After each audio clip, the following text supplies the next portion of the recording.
तो दोस्तों आज के वीडियो में हम सीखने वाले हैं कि अगर इस तरह का सवाल आपके एग्ज़ाम में आता है तो उसका मोड कैसे निकालते हैं। तो दोस्तों जब आप टेबल को बहुत ध्यान से देखेंगे तो ऊपर की तरफ आपको वेरिएबल नज़र आएगा, नीचे की तरफ फ्रीक्वेंसी नज़र आएगी। तो आइए सबसे पहले आपको हम ये समझाते हैं कि इस टेबल का मतलब क्या है। तो दोस्तों जब आप टेबल में देखेंगे तो वेरिएबल में देखिए ए लिखा हुआ है और उसके नीचे फ्रीक्वेंसी में देखिए 3 लिखा हुआ है। इसका मतलब ये हुआ कि जो ए है वो 3 बार आया हुआ है। उसी तरह आप देखें वेरिएबल में तो आगे बी लिखा हुआ है और बी के नीचे जो फ्रीक्वेंसी है उसमें लिखा हुआ है 2। इसका मतलब जो बी है वो 2 बार आया हुआ है। उसी तरह जब आप आगे देखेंगे तो देखिए इसमें सी जो है वो 1 बार आया हुआ है और डी आपका 5 बार आया हुआ है और जो ई है वो आपका 2 बार आया हुआ है। तो आपने टेबल समझ ली कि टेबल कहना क्या चाहता है। लेकिन दोस्तों अगर आपको मोड निकालना है तो सबसे पहला काम आपको ये करना होगा कि फ्रीक्वेंसी वाले में जितने नंबर आए हैं उनको आपको देखना है और आपको ये पता लगाना है कि उनमें सबसे बड़ा नंबर कौन है। तो जब हम इसमें ध्यान से देखेंगे तो सबसे बड़ा नंबर निकल के आता है 5। सबसे पहला काम आपको यही करना है कि हमें बड़ा नंबर पता लगाना है। तो बड़ा नंबर हमने पता लगा लिया, वो है 5। तो दोस्तों ये देखिए इसमें 5 लिखा हुआ है, इसको हमने हाईलाइट कर दिया है। इसके ऊपर देखिए कौन नज़र आ रहा है, तो इसके ऊपर देखिए डी लिखा हुआ है। इसका मतलब हमारा जो मोड है वो हो जाएगा डी।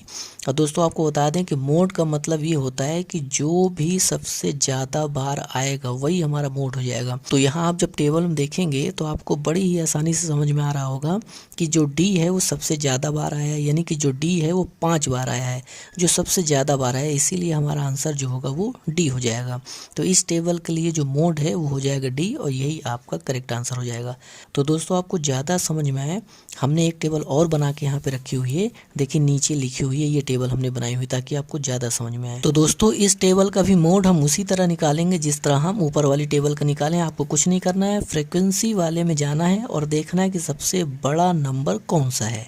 और जब हम यहाँ पे देखेंगे तो सबसे बड़ा नंबर हमें नज़र आ रहा है वो है 15 यानी कि 15।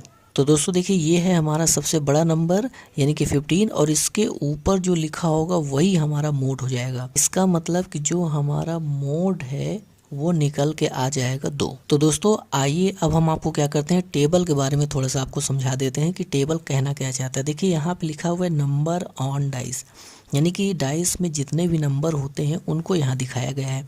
और नीचे देखिए लिखा हुआ है फ्रीक्वेंसी, इसका मतलब ये होता है कि ऊपर वाले नंबर जो है कितनी बार आए हैं।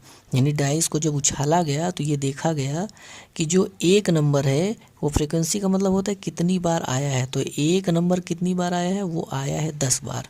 उसी तरह जब डाइस को उछाला गया तो उसमें जो 2 नंबर है वो कितनी बार आया, वो 15 बार आया। उसी तरह जो 3 है वो 12 बार आया हुआ है। अगर आप आगे देखें तो इसी तरह जो 4 है वो 3 बार आया हुआ है। यानी कि डाइस को टोटल 50 बार उछाला गया है और 50 बार जब उछाला गया तो उसमें देखा गया कि कौन नंबर कितनी बार आया, तो उसमें से टेबल बना दी गई। तो इसी तरह आपको क्या करना है कि अगर ऐसी टेबल मिलती है तो सबसे पहले फ्रीक्वेंसी में जाना है और ये देखना है कि सबसे बड़ा नंबर कौन सा। तो सबसे बड़ा नंबर जो हमने देखा तो वो निकल के आया 15। तो बड़े नंबर के जस्ट ऊपर जो लिखा होगा वही हमारा मोड हो जाएगा। तो देखिए 15 के ऊपर क्या लिखा हुआ है, 2। तो यहाँ से पता चल रहा है कि जो 2 अंक है वो 15 बार आया है। तो हमने आपको पहले ही बताया हुआ कि जो सबसे ज़्यादा बार आया वही हमारा मोड हो जाता है। तो यहाँ 2 सबसे ज़्यादा बार आया है इसलिए 2 हमारा मोड हो जाएगा और यही हमारा करेक्ट आंसर हो जाएगा।